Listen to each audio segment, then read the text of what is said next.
Welcome back to the Florida Baseball Podcast, ladies and gentlemen. We are in the middle of the AL West this time, not an AL Mid. We are with the Texas Rangers and Los Angeles Angels today.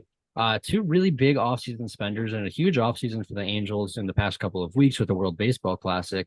I'm really interested to see how these teams have developed and what we think about them heading into the season. How are you guys doing today? Doing good. These are two teams that have kind of been like not threatening in any way for the last 5 or 6 years, but now probably longer than that actually. But now they're looking to try and make a playoff push. Debs, how we doing? I'm doing good. A little under the weather, but we ride through it. But I mean, both these teams have the ability. If they're in probably the middle, the Centrals, um, then they're probably going to win those divisions, but or have the ability to. But it's just they're stuck in the AL West. So Yeah, that's completely fair. Like these two teams, they both have playoff capable rosters, but they're in tougher divisions and they happen to play in the American League.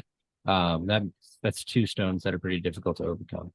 yeah, We're going to kick it off with the Texas Rangers, who last year before the 2022 season, they went out and spent $500 million on Marcus Semien and Corey Seager just out of the blue. No one really expected them to land Corey Seager and Marcus Semien.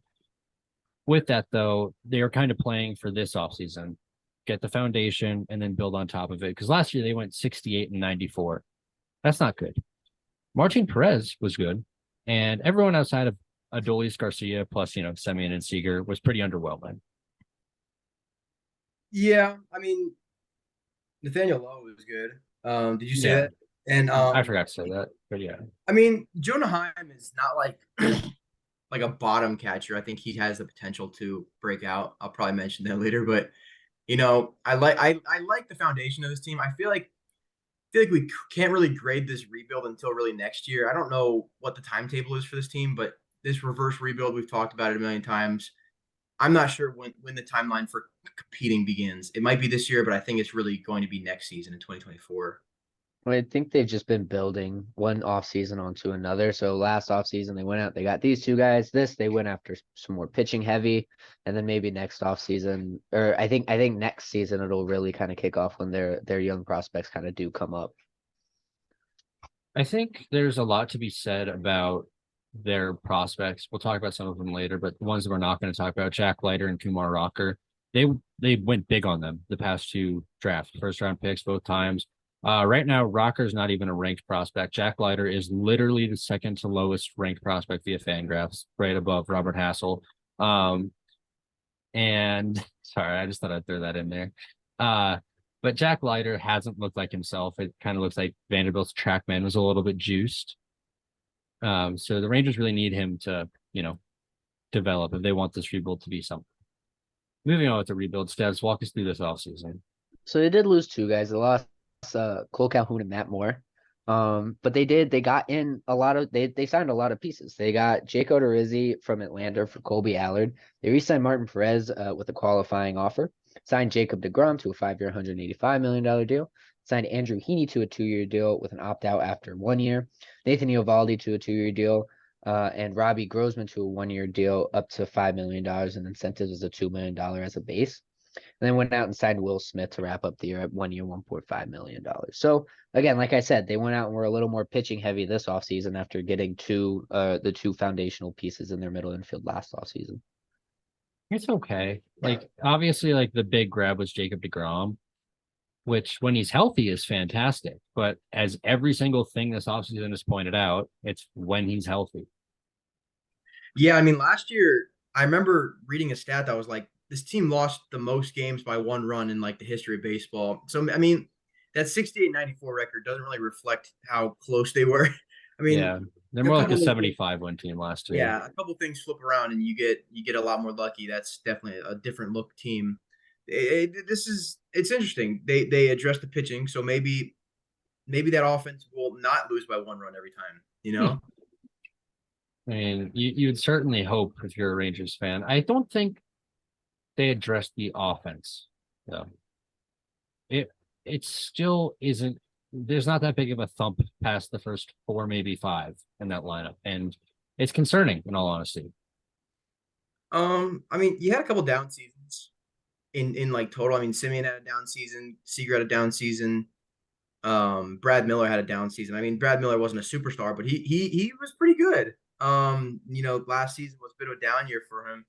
A little disappointing. I have a pretty good feeling that I'm not going to say it's going to completely click, but there's going to be a couple bats in the lineup that are going to, figure it out. I think Corey Seager being the main one in this lineup that's going to figure it out. And he'll be that main thump bat. Yeah, I think it's just the depth, I'll go through the lineup real quick, just like, we're on the topic of it. Right now, it's Marcus Semien leading off at second. That's good, right? He's one of your $100 million guys. You got to have him play well. He started to heat up once he hit his first home run. That's just going to have to take forever last year. Corey Seager hitting second at shortstop. Nathaniel Lau, who had a huge breakout last year. I forgot to mention that earlier. Tom brought it up at first base. Looks like a really good bat. This is kind of what he was supposed to be on the Rays, but he came over to the Rangers and he actually developed. Adolis Garcia, he had a lot of hype his 2020 rookie season. Do I have that right? Yeah. And then he hasn't really hit that like same level, but the defense is, it's pretty solid and it looks like there's foundation for a good player there. Right now, he's kind of just a 10% above average player, which is fine. Josh Jung, we'll talk about later, is one of their big prospects. Jonah Heim was their catching breakout last year, even though they went out and they got Mitch Garver. Mitch Garver missed a majority of the season. They got Robbie Grossman in the offseason, Brad Miller last offseason, and Bubba Thompson's currently their center fielder because Leody Taveras is injured. I don't like it. I'm not as big as a hater as Brad is, but like you can see why I don't like it. I mean, I see why you don't like it, but it's not like the worst lineup No, we've covered. I'm not saying that. They got Mitch Garver, Ezekiel Duran, Josh H. Smith, and Clint Frazier off the bench. Like, it's not like what?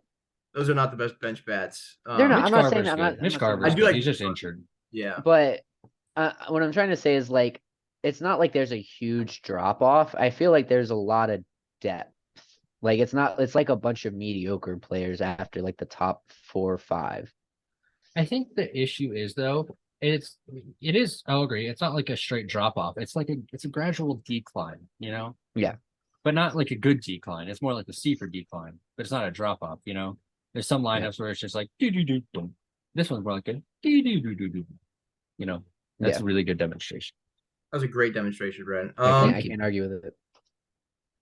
I don't know. I mean, you got a guy in Leody Taveras who isn't going to be your bat, but he's also one of the best, defenders out there in the outfield. I mean, we talk about it on other teams. That's important to have. I mean, you can't have every bat be like this huge slugger. I think having some defense out in the outfield will help the pitchers too.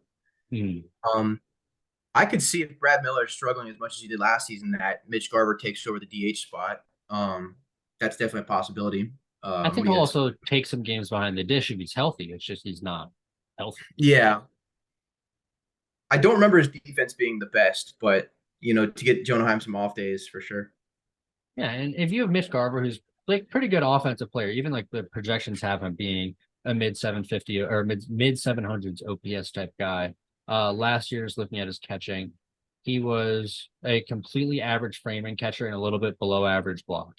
So a little bit below average defensive catcher, but not egregious. That's good. I mean, there's always that power upside. I mean, obviously the juiced balls when he was in Minnesota, but that power upside's still there for him. He could be, an additional thump bat in the lineup. I think every league do need that because I like Semien, Seager, Low. It's pretty, or Lau, sorry. Low, Lau, Lee, Lou. They're the same. Yeah.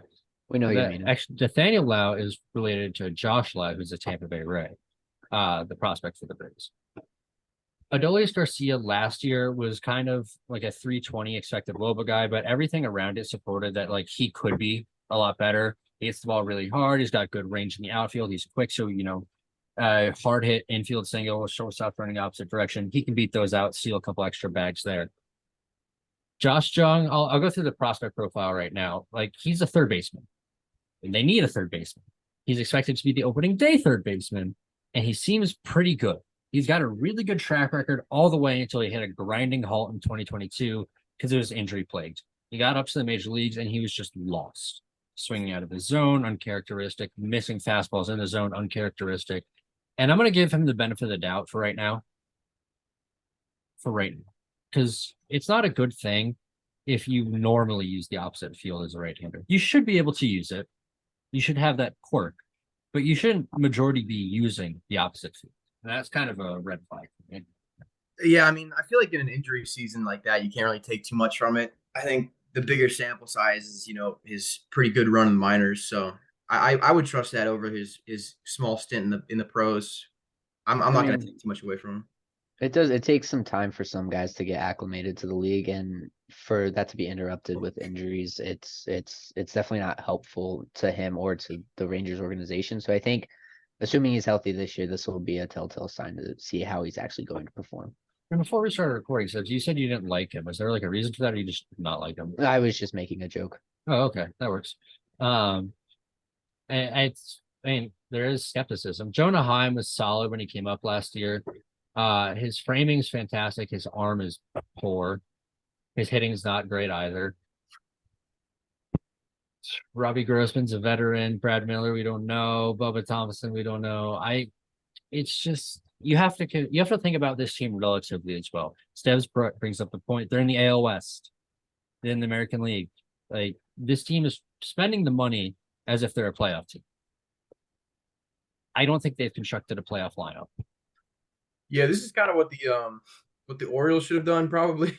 Like a team that was like at the brink of competing, but this was a confusing move from them. I mean, especially 2 years ago when they signed the big 500 million middle infield. It's just weird to me. I don't know. Just think about it is when you're ready to when you're doing this rebuild, right? When the Orioles say that they're going to spend money this offseason, it made sense though, because you had the prospects coming up and you supplement them with stars. That's what a rebuild should be. What's an example of a really recent good rebuild? The Astros, right?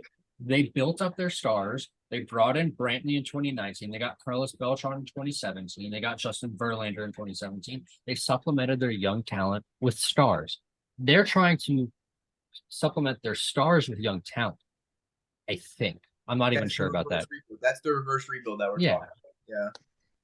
But I don't know if that's their thought process though. I think their thought process is to bring in some of these kind of higher profile guys and then have them kind of be there when those young guys do come up. But what if It they is a don't? reverse rebuild in the fact that like they don't have those guys yet, but like I mean, we know Jack Leiter's going to come up, and when Jack Leiter comes up, he'll have Maddox and he'll have Jacob deGrom to learn from. So I don't like from that point of view, it's not a terrible decision. But again, it's just a matter of health wise. And also like when you get to the point where these guys are coming up, you'll still have because Leiter's supposed to come up next season, you'll still have like you'll still have deGrom for like another 4 years. That's a lot So of confidence you have in your rookies or your young guys though, because if they don't perform, you're stuck with superstars on a wash team. Exactly. And the other concern is like I do agree, like you bring in the good stars, right? You point steps. It's also Semyon's the last couple years of this contract's not gonna look great. Yeah. He's gonna be older. DeGrom hasn't been healthy since 2020. That's not great. Martin Perez will be gone. John Gray wasn't healthy last year, but he at his best is a solid number 2, number 3. Nathan Eovaldi wasn't healthy, but he was pretty good in 2021. But he's older. He's only there for 2 years. Andrew Heaney's only there for 2 years.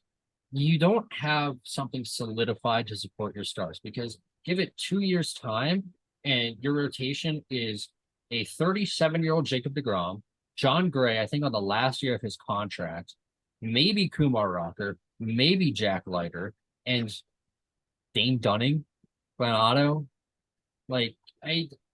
They're going for a compete now. This team screams compete now, but I don't think they're ready for a compete now. I mean, this appears to be maybe a trendsetter for the times. I mean, maybe it's a new method by GMs to do this reverse rebuild. But if it does blow up in their face, everyone's gonna laugh at them, including me.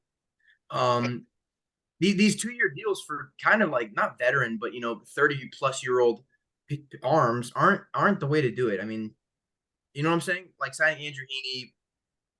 I mean, like I think by the time you're the 2-year deals are more like carryovers. They're trying to kind of fill out the roster while their young guys aren't quite ready yet. If that makes sense. I think the model, like the dream model I think of is the Phillies right now. Like this is the perfect version of this team is the Phillies, right? Get them Yeah. into the postseason and see what they can do. The thing is, the Phillies had their own homegrown talent. They had Zach Wheeler, who they signed and rebuilt. They signed him for that 5-year contract that everyone was so confused about, but it worked out. They have Aaron Nola, who's one of the top 10 pitchers in baseball. Ranger Suarez is pretty solid for them. JT Realmuto they got when he was young, Reese Hoskins homemade, and they went out and they spent on stars to supplement that. Like Bryson Stott, and I'm going to count Brandon Marsh as pretty solid. I'll count him as a pretty solid. I'll even count him as theirs because he was in his second year when they traded him. They traded for him, right? Yeah. They had young talent to supplement. The Rangers don't have it. And I mentioned the rotation. I'll say it again so it's in clear order. It's Jacob deGrom, Martin Perez, John Gray, Nathan Eovaldi, and Andrew Heaney. At its ceiling, it's a very good rotation. Like this can be a very good rotation. It's just deGrom was out most of last year. He's thrown 150 innings in 2 seasons. Perez was a quality number 2, if not a low tier number 1 last year. John Gray was not good last year, and he was hurt. Nathan Eovaldi missed almost all of last year. Andrew Heaney got to 60-some-odd innings with the Dodgers, and it was strikeout or home run. That doesn't play well in the humid Texas environment. I don't know. I'm right now. I'm just researching their farm system, which, by the way, is ranked 7th by MLB Pipeline. But like these guys, I mean, they're all estimated around 2024, which is what I was saying before. I think they're preparing for the 2024 season. But then again, I'm not sure if these guys actually all make the roster, in 2024, even this year. I mean, there's a guy, what's his name? Justin Foscue, Yes. who The second did he come baseman, up? right? Yeah, and who I thought would be coming up this season, but he didn't obviously make the roster. Could he be like a midseason call up? I mean, He's not even a top 100. I know that's what I'm saying. They have depth, but it's all like past 100. It's like 101 through 110 probably their prospects.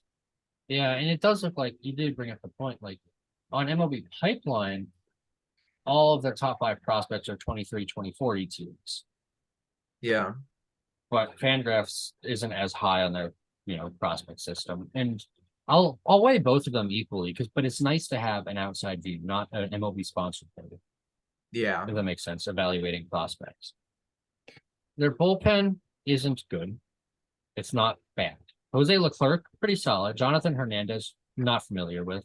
Brock Burke had a very good season last year. Joe Barlow can be very good. Will Smith is a crafty veteran. Taylor Hearn is a failed starter. We'd like to see a rebound from him, in all honesty. Cole Reagan's not in my book. Dane Dunning was in that Lance Lynn trade 2 seasons ago. And he's looked solid at times, but there's also been times where he just hasn't been it. Yeah, I mean, I think the guys I like in this bullpen are probably Brock Burke and Jose Leclerc. And I mean, Will Smith is, aging. That rhymes. So it's true. I mean, Will Smith is aging, but he was effective back in the day. Who gets the closing role? Is it Jose Leclerc? I would give it to probably Leclerc, or let's see what Taylor Hearn does this year, because I could see him making a little push for it. The thing I like about this bullpen is they actually have an abundance of lefties, which is good. I mean, it's about split 50-50. It's actually, balanced. A lot of bullpens, especially now, are all just right-handed flamethrowers. And I think having a lot of lefties in there might help with their versatility. I agree with that. I think getting a different perspective of looks, like a different amount of looks on the team is going to be pretty good for a bullpen. It's just, I worry about how much that workload is going to be if the starting rotation isn't effective. And I think that's a big issue, right? You don't know what these guys are going to bring over a long 162 game season, especially if Jacob deGrom goes down, if John Gray goes down, if Nathan Eovaldi isn't anything good. I mean, you're already down Glenn Otto and Jake Odorizzi, so we don't know how all that's going to come into play, right? And I definitely think Leclerc, you know what you're going to get out of Leclerc, and you know what you're going to get out of a couple more of these guys. But I think a big thing is going to be going to be like the looks that you get from them and how they keep that over 162 game season. In what range would you rank this rotation? Ceiling to floor? Like, yeah, just not crazy ceiling, crazy floor, like a 5 range, like 5 spot range. And that's the thing though. You have to the thing I'm trying to say here is how far is their waiting with Jacob DeGrom compared to the waiting without DeGrom? Because if DeGrom goes down, this With rotation is 10 spots lower. with DeGrom, they're knocking on top 10. Yeah. Without DeGrom, they're bottom of the teens. Yeah. Yeah. I agree. So that is very important for them. I mean, we'll probably talk about that later, but I think DeGrom signing was ballsy, and I think if it works, they might actually be one of the best rotations in baseball. But considering his history, it's But the not. thing is, if DeGrom's healthy for this to work, right? You need Martin Perez to repeat, which it honestly looks like he might. He looked really good in the World Baseball Classic, but this is his first year, not with just a sub-3, but with a sub-4 ERA in his entire career. He had thrown 1,100 career innings and never had a sub-4 ERA. I mean, yeah, you can look at the stats, but I think sometimes the light just goes on later for some guys. I mean, can you check his pitch profile? I mean, have those drastically changed? Because if those haven't changed, it makes sense. He probably got lucky. But if those pitching profiles have changed, then I mean, that means he actually made some sort of adjustment. That It looks like he stopped using the curveball as much and started using his sinker more, which probably looks at why his ground balls were a bit more effective this year.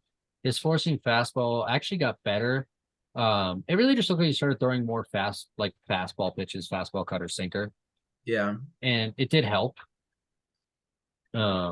His top 4 pitches were sinker, cutter, changeup, fastball, and using a slider or curveball combined 4.9% of the time. So it really looks like he's saying, you know what? I'm not going to go for the swing and miss. I'm going to do what I'm good at and put the ball on the ground.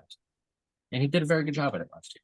I think the issue with that is it relies on the defense being good. yeah. I mean, that's a bit concerning with the infield. But Especially, what was his ship percentage last year? 65% against lefties. yeah, so he But gets he- guys to roll over. So But he only faced lefties 136 times compared to righties that he faced 685 with only a 16% shift. Maybe he's got good splits versus lefties too, though. And so you kind of think, oh, I'm not really going to hit my lefties today. Yeah, he only faced lefties for a total of 34 innings last year. that's actually, yeah, that makes sense. Yeah, so it looks like you're going to get pretty heavy right-handed lineup. So I don't think the shift will be too detrimental towards him. Lastly, their last prospect before we get onto our predictions is Owen White. We're speaking of the starting pitching, right? They do have some young prospects. Dane Dunning's already up. Glenn Otto's injured at the moment. You can consider Taylor Hearn still a young prospect, even though he hasn't really shown it. Owen White, starting pitcher, he's got slightly above average stuff, which is fine. His slider's his best pitch. It can reach up to a grade 70. His command is what makes him special, though. He's a 50 future value guy with 60 future value command. He can make a pretty effective major league pitcher, but it really just sounds like another pitch to contact type guy to me. Yeah, that's probably true. I mean, I guess that's the reinforcements that they need throughout the season, because again, like we've already mentioned, 2 of their guys are already out, and Jacob DeGrom probably will be out at some point in the season. So if he can come up, fill in that role well, then that's exactly what they need. Agreed. So can you kick us off with your predictions? Okay, sounds good. So I have them going 75 and 87, which is better than last year, but not anything crazy. MVP Corey Seager. Cy Young, obviously, I'm going to go with Jacob DeGrom, assuming he's healthy. With that, he is also their most important piece because he needs to be healthy for them to be good. And then breakout, I have Josh Young. I think, like Brad talked about earlier, is kind of he was hurt much of last season, and that kind of affected what he was able to do. It's fair. I'm very similar to you. I have them at 78 and 84. I'll give them the benefit of the doubt for the 1-run games from last year. And it's just looking at what they've added this offseason, right? If everything goes right, it's a fairly good team. It's a wild card contending team, which is what I think they're, banking with. That's everything going right. That's why I have them at 78 and 84. Some of the pitching will get hurt at some point. Yeah. As Tez mentioned, the most important stake of DeGrom. Because if he's there, it's very effective starting pitching. You have a stopper. An ace is a stopper, and that's what Jacob DeGrom is. You're losing 2 out of 3 games in the series. It's game 3. Jacob DeGrom's on the mound. All right, we're winning today, or at least not the New York Mets. MVP, I have Corey Seager. Tom's talked about him in total this offseason, talking about how good everything looked last season under the hood, how well he actually played last year, and he just got unlucky. I think he'll get a little bit of rebound there. Cy Young, I have Martin Perez. I don't think Jacob deGrom will be healthy.